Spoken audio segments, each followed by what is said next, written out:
नमस्कार दोस्तों, आप सभी का स्वागत है आपके अपने YouTube चैनल वैकेंसी गुरु में। दोस्तों, आज की इस वीडियो में मैं आपको मजेदार क्वेश्चंस के बारे में बताऊंगा। दोस्तों, ऐसे प्रश्न जिन्हें पढ़कर आपको मजा आ जाएगा और आपको वीडियो को एंड में मेरे को ये जरूर बताना है कि कितने प्रश्न इस वीडियो में आप सही कर पाए हैं। और साथ ही साथ वीडियो के बीच बीच में मैं कुछ क्वेश्चंस आपसे पूछूंगा, उनका जवाब आपको कमेंट करके बताना है। ठीक है, तो हम स्टार्ट कर देते हैं क्वेश्चंस को। आज की इस मजेदार वीडियो में पहला क्वेश्चन है, आकार, भंडारण क्षमता और प्रदर्शन के आधार पर कंप्यूटर का सही वर्गीकरण कौन सा है। अर्थात कंप्यूटर को दोस्तों आकार, भंडारण, प्रदर्शन और क्षमता के आधार पर कितने भागों में बांटा गया है। आप सबको मालूम होना चाहिए, इस आधार पर कंप्यूटर को 4 भागों में बांटा गया है। और 4 भाग कौन कौन से हैं? एक है सुपर कंप्यूटर, दूसरा मेन फ्रेम, तीसरा मिनी और चौथा माइक्रो। ऐसे करके कंप्यूटर को आकार, भंडारण, क्षमता और प्रदर्शन के आधार पर 4 भागों में बांटा गया है। ठीक है, आगे हम चलते हैं प्रश्न नंबर 2 पर। दूसरा प्रश्न देखिए आपके सामने स्क्रीन पर है। वक्तव्य का प्रश्न है। वक्तव्य एक है, एक स्कूल के लिए मतलब एक स्कूल में बच्चों के होमवर्क में और मनोरंजन, सोशल मीडिया आदि ये घर पर कंप्यूटर के उपयोग है। आपसे पूछ रहा है कि घर पर क्या कंप्यूटर के यही इस्तेमाल है कि स्कूल के बच्चे होमवर्क कर सकते हैं कंप्यूटर से, आप मनोरंजन के लिए गेम्स खेल सकते हैं, मूवीज देख सकते हैं, सोशल मीडिया का इस्तेमाल कर सकते हैं। क्या घर पर कंप्यूटर यही काम में आता है? तो आप बोलेंगे कि बिल्कुल सर काम में आता है। तो पहला जो है वो सही है। दूसरा, स्मार्ट क्लास, ऑनलाइन शिक्षा, डिजिटल लाइब्रेरी आदि शिक्षा के कंप्यूटर के उपयोग है, यानी शिक्षा में कंप्यूटर के उपयोग है। अर्थात शिक्षा के क्षेत्र में कंप्यूटर क्या क्या काम में आता है? स्मार्ट क्लास में काम में आता है, ऑनलाइन शिक्षा में काम में आता है, डिजिटल लाइब्रेरी और भी बहुत सारे हैं, पर यहाँ पर कुछ दिए गए क्या इनमें काम में आता है, तो आप कहेंगे बिल्कुल सही है सर, तो दूसरा भी सही है। तो वक्तव्य 1 और 2 दोनों सही है। ऐसा देखिए आप ऑप्शन ए में आपको मिलेगा वक्तव्य 1 और वक्तव्य 2 दोनों सही है। प्रश्न नंबर 3, तीसरा प्रश्न है। और इस वीडियो में एक और आपको बात बताना चाहूंगा दोस्तों, अगर किन ऑप्शंस में किसी में अगर मिलता जुलता कोई प्रश्न है कि किसी ऑप्शन का कोई प्रश्न बन सकता है, तो उनके बारे में भी आपको समझाऊंगा, तो ध्यान से पूरा वीडियो देखिए और समझिए। प्रश्न नंबर 3 है, कंप्यूटर सिस्टम में डेटा क्या होता है। आपसे पूछा जा रहा है यहाँ पर कंप्यूटर सिस्टम में डेटा क्या होता है। मित्रों, डेटा पता है क्या होता है? डेटा कुछ भी हो सकता है। डेटा कहते हैं कच्चे अनप्रोसेस तथ्यों को। कच्चे अनप्रोसेस तथ्य होते हैं ना, जैसे मान लो 1 + 1, ये क्या है? डेटा है, अभी तक इन पर प्रोसेसिंग नहीं हुई है। जब प्रोसेसिंग हो जाएगी तो ये 2 बन जाएगा, और 2 बन गया तो 2 तो सूचना बन गई। तो ये क्या था? ये डेटा है, इसे हम डेटा कहेंगे। ये बात आपको याद रखना है। ठीक है, डेटा और सूचना में ये अंतर है। तो हम बात करते हैं कंप्यूटर सिस्टम में डेटा क्या है। दोस्तों, डेटा इसमें इसमें क्या होता है? टेक्स्ट होता है, नंबर होते हैं, इमेज या साउंड जैसे कच्चे और अनप्रोसेस तथ्य शामिल होते हैं। इसी को हम डेटा कहते हैं। ठीक है, क्या डेटा कीबोर्ड माउस को कहते हैं? आप बोलोगे सर नहीं, ये तो हार्डवेयर है। ये तो हार्डवेयर है ना, कीबोर्ड माउस वगैरह। और इसमें प्रोसेसर और मुख्य द्वितीय मेमोरी होती है, पावर सप्लाई, ये भी नहीं, ये भी हार्डवेयर है। प्रोग्राम का एक सेट नहीं, प्रोग्राम का एक सेट तो सॉफ्टवेयर कहलाता है। तो यहाँ पर सही जवाब रहेगा ऑप्शन सी। चौथा प्रश्न देखिए, कौन सा प्रिंटर दस्तावेज यानी डॉक्यूमेंट या छवि को प्रिंट करने के लिए प्रिंटर सिर से यानी उसके हेड से, जो उसका सिर होता है उससे स्याही को स्प्रे करता है। यहाँ पर ये जो सही है ना, ये इसका मतलब है स्याही। स्याही को क्या करता है? स्प्रे करके प्रिंट करता है, छिड़क कर प्रिंट करता है। मित्रों, ऐसा प्रिंटर जो स्याही को स्प्रे करके प्रिंट करेगा, उसके अंदर उस प्रिंटर में इंक डलती होगी, ये सोचिए आप, क्योंकि इंक तो स्प्रे होगी। ठीक है, तो इंक डलने वाले प्रिंटर को इंकजेट प्रिंटर कहा जाता है। क्या कहा जाता है? इंकजेट। ठीक है, बाकी जो लेजर प्रिंटर है, इनमें क्या होता है? लेजर प्रिंटर में मित्रों, इनमें पाउडर डलता है, सूखा पाउडर। अब सूखे पाउडर को क्या आप स्प्रे करके कहीं पे छिड़क के चिपका सकते हो क्या? नहीं ना। तो यहाँ पर इंक में तो क्या होता है? आप स्प्रे करके चिपका सकते हो। तो इसका सही जवाब ऑप्शन ए रहेगा।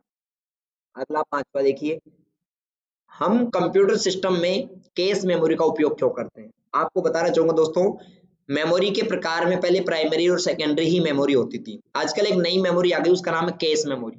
कैश मेमोरी क्या करती है? एक तो इसकी स्पीड बहुत अधिक होती है, मतलब फास्ट होती है, और दूसरा ये डेटा को एक्सेस करने में कम से कम टाइम लगाती है। ठीक है, तो ये बात आपको ध्यान रखनी है, और ये महंगी भी काफी होती है। ठीक है, तो आपको एक देखना है कि कैश मेमोरी क्या है, कैश मेमोरी यूज क्यों करते हैं।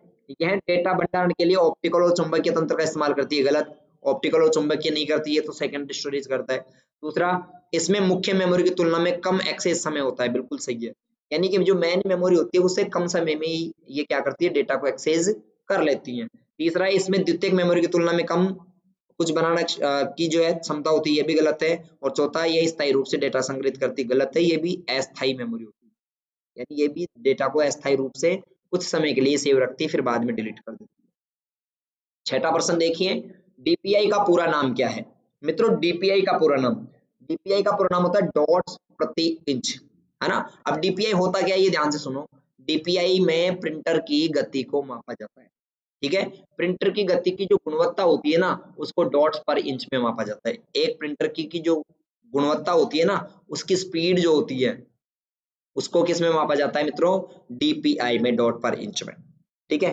कुछ विद्यार्थियों के कमेंट्स थे आज, जैसा कि मैंने देखा कि सर हमें तो कुछ भी नहीं आ रहा, अभी तक हमने कुछ भी पढ़ा नहीं है, एक भी किताब हमने नहीं पढ़ी और उनमें से कुछ क्वेश्चन हम कैसे याद करें। तो उनको मैं एक बात बताना चाहूंगा, आप सभी ध्यान से सुने कि अगर आपने बिल्कुल भी नहीं पढ़ा है तो कोई बात नहीं, आप रेगुलर वीडियोस देखिए वैकेंसी गुरु यूट्यूब चैनल से। और सेकंड नंबर पे आपको लाइव क्लास डेली लेनी है, लाइव क्लास मत भूला करो, शाम को 7 बजे जो भी लाइव क्लास चल रही है ये आप रेगुलर लिया करो। और तीसरा तीसरा आपको मोबाइल ऐप वैकेंसी गुरु डाउनलोड करनी है प्ले स्टोर से, और ये डाउनलोड करने के बाद आपको ऑनलाइन टेस्ट देकर देखना है। यहाँ पर ऑनलाइन टेस्ट दो, आपकी तैयारी का आपको मालूम चलेगा। 35 क्वेश्चन के टेस्ट है, फ्री में आपको प्रोवाइड करवाए जा रहे हैं, आपकी तैयारी का आपको मालूम चल जाएगा, ठीक है, कैसी क्या है। साथ में देखिए, यदि कई ऐप या प्रोग्राम खोले जाते हैं, आपके कंप्यूटर में बहुत सारे ऐप या प्रोग्राम चल रहे हैं, तो आपको विंडोज 10 में खोले गए ऐप्स के बीच स्विच करने के लिए, यानी एक ऐप से दूसरे ऐप पर जाने के लिए कौन से बटन का आप इस्तेमाल करोगे? दोस्तों इसके लिए आप टास्क व्यू, एक बटन होता है टास्क व्यू, इसका इस्तेमाल आप करोगे, ठीक है। एक कोर्टाना इसमें है। कोर्टाना क्या होता है? कोर्टाना जैसे अपने मोबाइल फोन में अपना होता है गूगल असिस्टेंट, मोबाइल फोन में होता है ना गूगल असिस्टेंट, जिसका यूज करके हम क्या कर सकते हैं, कुछ भी सर्च कर सकते हैं बोल के। वैसे ही कंप्यूटर में कोर्टाना एक पर्सनल असिस्टेंट होता है जिसमें बोल के सर्च किया जा सकता है। विंडोज स्टोर से आप मोबाइल ऐप या कंप्यूटर के ऐप्स इंस्टॉल कर सकते हो। माइक्रोसॉफ्ट एज एक ब्राउजर होता है जिसमें इंटरनेट चला सकते हैं, जैसे गूगल क्रोम होता है, इसी प्रकार। आठवां देखिए, इंटरनेट की इकाई को मापने के लिए सही विकल्प है। आपको मैंने पहले भी बता दिया ये प्रश्न। इंटरनेट की गति को मापने के लिए सही विकल्प होता है बीपीएस, केबीपीएस, एमबीपीएस, ठीक है, या जीबीपीएस, कुछ भी हो सकता है, उपरोक्त सभी इसका सही जवाब रहेगा, ठीक है ना। बीपीएस का पूरा नाम यहाँ पर होता है बिट्स प्रति सेकंड, बिट्स पर सेकंड, और इसमें किलोबिट्स पर सेकंड, मेगाबिट्स पर सेकंड और गीगाबिट्स पर सेकंड। आगे चलते हैं, क्यूआर कोड का अर्थ क्या है? बिल्कुल इजी सा प्रश्न है, ये पहले भी आपके आ चुका है, पर ध्यान से इसका जवाब आप लोगों को खुद को कमेंट करके देना है। मैं इसका जवाब आपको नहीं बता रहा। क्यूआर कोड क्या है? मैंने पहले भी वीडियो में ये क्वेश्चन आपको बता दिया है, ठीक है। क्यूआर कोड का अर्थ क्या है? 4 ऑप्शंस आपके सामने, कमेंट करके जवाब जरूर देना। 10वां, निम्न में से मोबाइल वॉलेट के सही उदाहरण का चयन करें। इनमें से कौन सा एक मोबाइल वॉलेट का उदाहरण है? दोस्तों मोबाइल वॉलेट क्या होता है? एक ऐसा वॉलेट जो मोबाइल में होता है जिससे हम पैसे भेज सकते हैं और प्राप्त कर सकते हैं, मोबाइल वॉलेट कहलाता है। तो देखिए, मोबाइल वॉलेट जो है इसमें वो है पेटीएम, फ्रीचार्ज और फोन पे, ये तीनों क्या है? मोबाइल वॉलेट है।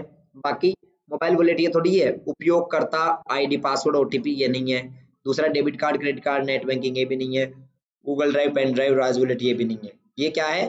पेटीएम, फ्रीचार्ज और फोन पे, ये तीनों क्या है? ये तीनों मोबाइल वॉलेट के उदाहरण है। एमओओसी क्या है? मित्रों एमओओसी ऑनलाइन शिक्षा का पोर्टल है, ऑनलाइन एजुकेशन का, ठीक है ना। ऑनलाइन एजुकेशन का पोर्टल है जहां पर उडासिटी और एडेक्स आदि जो है अलग अलग प्रकार की सेवाएं यहाँ पर आपको मिलती हैं, तो यहाँ इनका आप इस्तेमाल कर सकते हो। तो ये एक ऑनलाइन शिक्षा का पोर्टल है, ऑप्शन सी इसका सही जवाब है, ठीक है। आगे 12वां प्रश्न देखिए, हम किसी जॉब की तलाश में सर्च करना चाहते हैं। अगर आपको कोई नौकरी चाहिए, क्या चाहिए अपने को? नौकरी चाहिए, तो हम कौन सी वेबसाइट पर जाएंगे नौकरी प्राप्त करने के लिए, नौकरी ढूंढने के लिए? दोस्तों हम जाएंगे monster.com, ठीक है। monster.com के अलावा naukri.com, ठीक है, naukri.com, ये भी एक timesjob.com, टाइम्स जॉब, ठीक है। तो नौकरी खोजने के काम में आने वाली वेबसाइट्स के नाम हैं। 13वां प्रश्न देखिए, एसएसओ का पूरा नाम क्या है? आप सबको आना चाहिए, सबको बिल्कुल आना चाहिए, बहुत इजी सा प्रश्न है। एसएसओ का पूरा नाम दोस्तों होता है single sign on, okay, single sign on. तो यहाँ पर single sign on option B में अपने को दिख रहा है, तो ये इसका सही जवाब रहेगा। और ऐसे प्रश्न बहुत बार एग्जाम में पूछे जा चुके हैं और इस बार भी एग्जाम में आ सकता है, आपको ध्यान से पढ़ना है एसएसओ के बारे में। एमएस वर्ड 2010 के रिबन में सही टैब का चयन करो। एमएस वर्ड के जो रिबन में होता है ना, एमएस वर्ड का रिबन, यानी आप एमएस वर्ड आप चलाते हो ना, यहाँ पर ऊपर आपके टैब लिखे होते हैं, यानी यहाँ पर लिखा होता है होम, उसके बाद लिखा होता है इंसर्ट। तो इनमें से कौन से टेब है, देखो यहाँ पर दिए गए home, insert, page layout, reference, ये बिल्कुल सही है। दूसरा बुलेट लिस्ट, ये टेब नहीं है, ये भी टेब नहीं है, तो इसका सही जवाब रहेगा option A home, insert, page layout, reference. अगर आपने प्रैक्टिस की होगी ना एमएस वर्ड की तो आपको मालूम होना चाहिए। 15वां, खालिस्तान एमएस वर्ड 2010 के साथ बनाई गई फाइल का डिफॉल्ट नेम है। एमएस वर्ड 2010 के साथ बनाई गई फाइल का डिफॉल्ट नेम क्या है? अपने आप वो किस नाम से सेव होती है दोस्तों? वो अपने आप होती है डॉक्यूमेंट 1 के नाम से सेव, क्योंकि एमएस वर्ड में बनने वाली फाइल को डॉक्यूमेंट कहा जाता है। 16वां प्रश्न, छात्र को अपनी शुल्क ऑनलाइन जमा कराने के लिए कौन सा विकल्प उपयुक्त है? इसका जवाब आप कमेंट करके मुझे देंगे 16वें में क्या जवाब रहेगा। आपको ए बी सी डी ऐसे जवाब नहीं देना, आपको जवाब देना है जैसे डेबिट कार्ड, आधार कार्ड, परिवार कार्ड या राशन कार्ड। ठीक है, तो एनालिसिस हम कर पाएंगे कि क्या आपका आंसर आ रहा है। ओके, तो आपको देना है छात्र अगर अपनी शुल्क, छात्र क्या करना चाहता है? अपनी शुल्क यानी फीस ऑनलाइन जमा करवाना चाहता है कॉलेज की आदि किसी की भी, तो इनमें से किसका प्रयोग करेगा? डेबिट कार्ड का, आधार कार्ड का, परिवार कार्ड का या राशन कार्ड का? आपको जवाब देना है 100% का। 17वां देखिए, एमएस एक्सेल 2010 में बार चार्ट और कॉलम चार्ट के बारे में उपयुक्त विकल्प कौन सा है? दोस्तों बार और कॉलम चार्ट के बारे में ध्यान से समझो।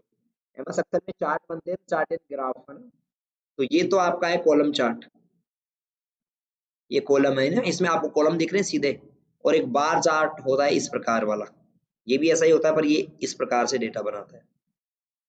ठीक है, तो इन दोनों में अंतर क्या है? आपका जो कॉलम चार्ट है इसमें आपकी जो लाइनें हैं, मतलब जो सलाखें आपको दिख रही है वो सीधी दिखाई दे रही है, यानी वर्टिकल, इसको हम वर्टिकल कहते हैं।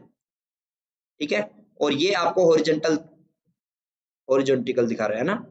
तो आपको ध्यान रखना है कि डेटा मान को बार चार्ट में क्षैतिज सलाखों में दिखाया जाता है, ठीक है ना, क्षैतिज यानी हॉरिजॉन्टल, और जबकि कॉलम चार्ट में इनको वर्टिकल दिखाया जाता है। ओके, तो ये आपका इसका सही जवाब रहेगा सी।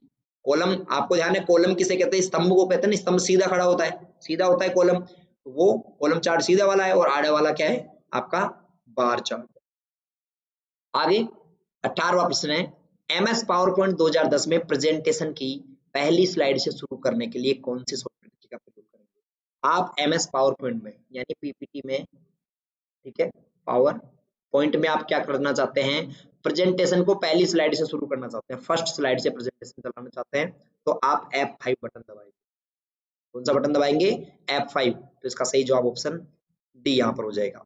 अगला देखो 19वां, जब आप प्रोजेक्टर कनेक्ट करते हो, आप अपना कंप्यूटर है, ध्यान से इस बात को समझना, कंप्यूटर में आप एक प्रोजेक्टर को जोड़ रहे हैं, ओके, तो विकल्प कौन सा है जो आपके लैपटॉप मॉनिटर और डेटा प्रोजेक्टर स्क्रीन पर अलग अलग सामग्री प्रदर्शित करने में सक्षम होगा? मतलब आपके कंप्यूटर में अलग कुछ चलता रहे और यहाँ पर कुछ अलग चलता रहे, ऐसे में कौन सा मोड आप यूज करोगे? अब ध्यान से सुनना, आपके कंप्यूटर में प्रोजेक्टर कनेक्ट करने के 4 मोड होते हैं। कितने मोड होते हैं?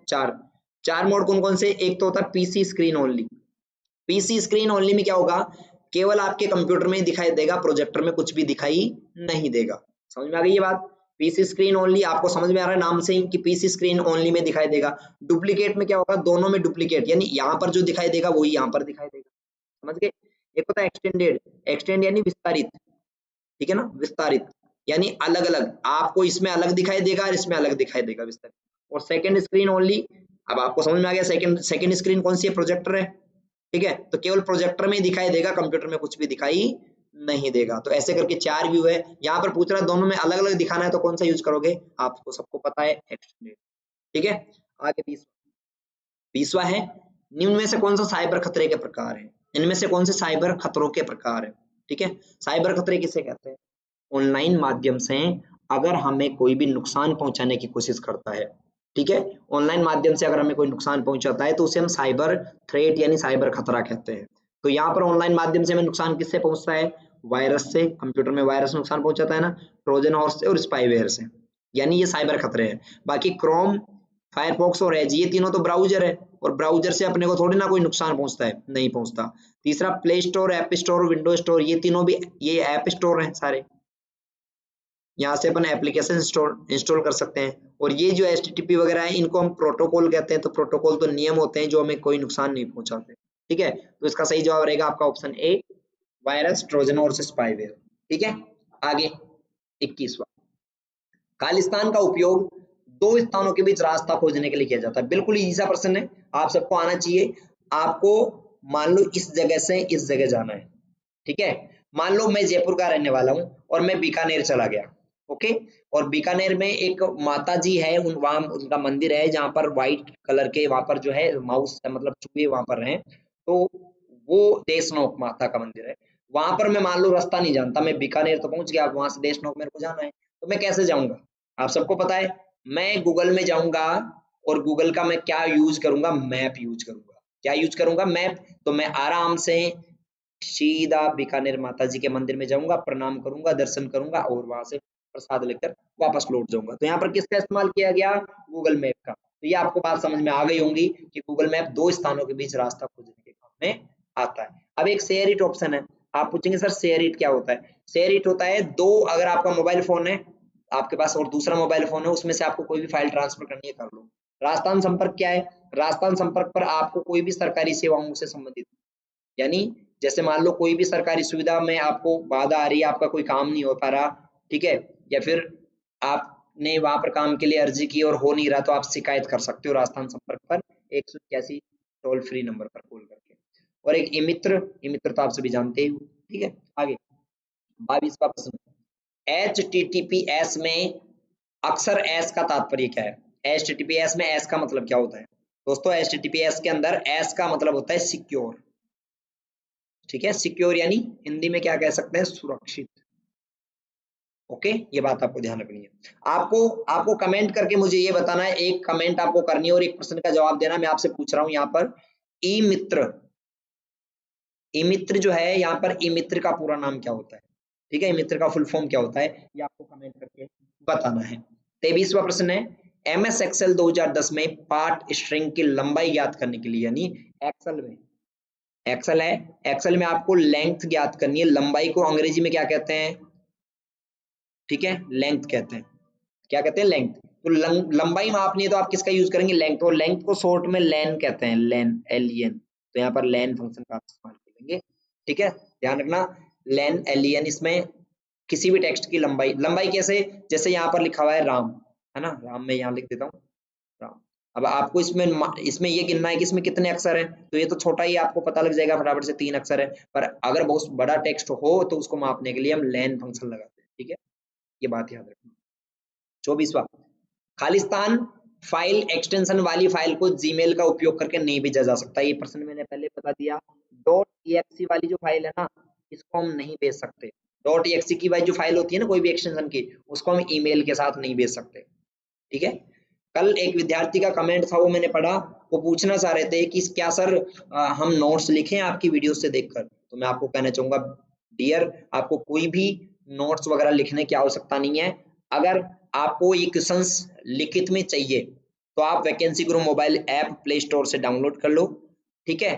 और वहां पर आपको सभी प्रकार के महत्वपूर्ण प्रश्न मिल जाएंगे, ऑनलाइन टेस्ट आपको फ्री में मिलेंगे, ये सब चीजें आप यहीं से पढ़ सकते हो।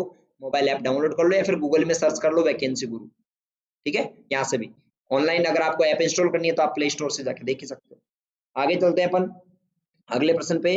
अगला प्रश्न है अपना 25वां, निम्न में से कौन सा सबसे मजबूत पासवर्ड है? सबसे मजबूत पासवर्ड, दोस्तों मजबूत पासवर्ड का मतलब होता है कि उस पासवर्ड में कुछ नियम है, ये चीजें होनी चाहिए। जैसे कम से कम एक उसमें क्या होना चाहिए? अपर केस यानी बड़ा अक्षर होना चाहिए, ठीक है। कम से कम एक उसमें लोअर केस होना चाहिए, छोटा अक्षर होना चाहिए। कम से कम एक उसमें क्या होना चाहिए? कम से कम एक उसमें स्पेशल कैरेक्टर होना चाहिए, स्पेशल कैरेक्टर यानी विशेष चिन्ह होना चाहिए।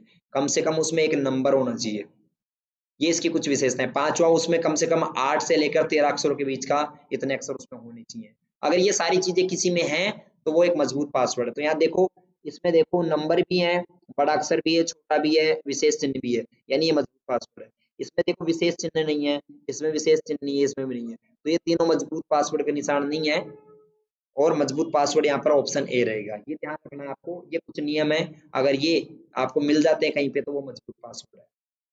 26वां, लोकप्रिय रूप से ईमेल प्रयोजन के लिए उपयोग किया जाता है। लोकप्रिय रूप से अगर ईमेल आपको यूज करना है तो आउटलुक, MS आउटलुक का आप इस्तेमाल करते हैं। अब आप तो जीमेल का यूज करते हो मोस्टली, ठीक है ना, जीमेल आजकल ऐप आ गया। पर माइक्रोसॉफ्ट कंपनी का जो हम कंप्यूटर में यूज करते हैं वहां पर हम ऑफलाइन के लिए एक ऐप आता है MS आउटलुक, इसका इस्तेमाल करते हैं। ओके, अपने फोन के लिए भी ऐप आता है MS आउटलुक, जीमेल के लिए काम में आता है।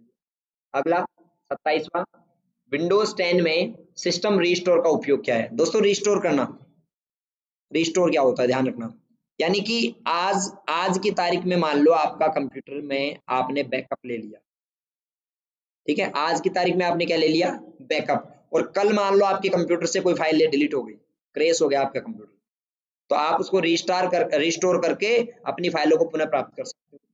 तो खराबी की समस्या शुरू होने से पहले समय से आप क्या कर सकते हो, आज तक की जिस दिन आपने बैकअप लिया उस दिन तक की सभी फाइलों को, यानी उस बिंदु पर से सभी फाइलों को पुनः स्थापित कर सकते हो, वापस प्राप्त हो जाएगी जो आपने बैकअप ले रखी, ठीक है।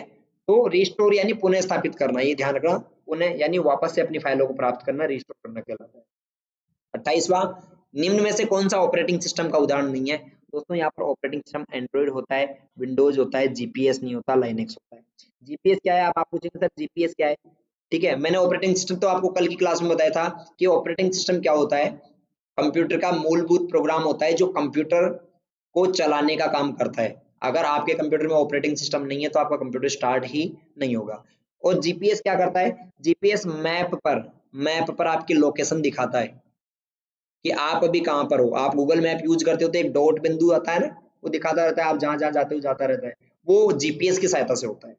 अगला 29वां, खालिस्तान पोर्टल का उपयोग रेलवे सेवाओं के लिए करते हैं। दोस्तों रेलवे सेवाओं के लिए हम जिस पोर्टल का इस्तेमाल करते हैं ना, उसका नाम है IRCTC, है ना, Indian railway catering and tourism corporation .co.in, या फिर Indian Indian rail Indian railway .gov, ये वेबसाइट का भी हम यूज कर सकते हैं। भारतीय रेल इंडियन रेलवे .gov का भी इस्तेमाल कर सकते हैं, और IRCTC.gov.in इसका भी इस्तेमाल कर सकते हैं रेलवे सेवाओं के लिए।